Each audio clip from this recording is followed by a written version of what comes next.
Tiny Tots TV. It was a cold and snowy New Year's night. The people were passing by with their warm coats, gloves, and scarves. They were all in a rush to go somewhere to celebrate the new year. Children were running around the streets, throwing snowballs at each other, playing and laughing. But on the streets, there was a girl different from the ones that were playing. This little girl was standing in the middle of the street, watching the other kids play. She did not have a hat to protect her from cold, like others. Her clothes were light and ripped, and the slippers on her feet didn't fit her.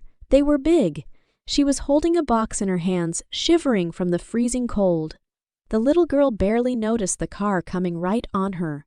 The little girl ran towards the sidewalk, but while she was running, the huge slippers on her feet flew off. Having no choice, she walked in barefoot. She sought shelter next to a wall. She opened the box that she had been holding. The box was full of matches. This was the little match girl, but she could not even sell one box of matches that day. If she could make a sale and earn money, she could go home and at least have a bowl of soup with her mother. So she started yelling with her thin, shivering voice, "Matches! Anyone wants matches!" Nobody on the street paid any attention to her, so she sat next to the wall. Her fingers started to ache from the cold. She could not bear the pain anymore. She opened a box and pulled out a match and lit it on the wall, and suddenly a warm orange light surrounded her. She stared at the fire and started dreaming. It was so hot! She began to sweat, but suddenly the match went out. With the match out, those dreams also vanished. Once, again, she lit up another match. While she was looking at it, the wall suddenly vanished and opened up. There was a big room inside. There were all sorts of food spread on a table with a white cloth, and the silver candlesticks on the table lit up the room like daylight. There was a beautifully grilled big piece of meat. She immediately ripped a piece of it and put it in her mouth. Suddenly, she wasn't hungry anymore. The little match girl wanted to take another piece of meat. She reached out, but the match she had in her hand went out pretty fast. The feast on the table and the room vanished.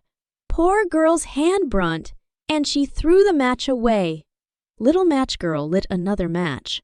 Now she was sitting under a tree on a summer night looking at the stars above. The little girl could not take her eyes off the star. She never saw the sky and stars so clearly sparkling before. She also saw her grandmother there. Her grandmother was visible for a little moment, and then she disappeared. To see her grandmother one more time, she lit up another match and started dreaming once again.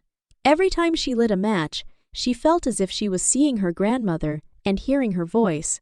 She did not want this moment to finish, so she lit up the final match in a hurry. Her grandmother appeared in front of her again. She reached out her arms to hold the little match girl's hand. They started to fly up into the sky together. The little girl felt sudden relief. There was no cold or hunger anymore.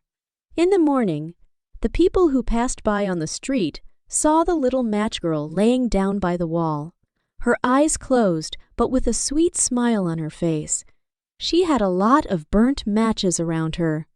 The matches which lit their flames brought her dreams alive that no one would ever dream about.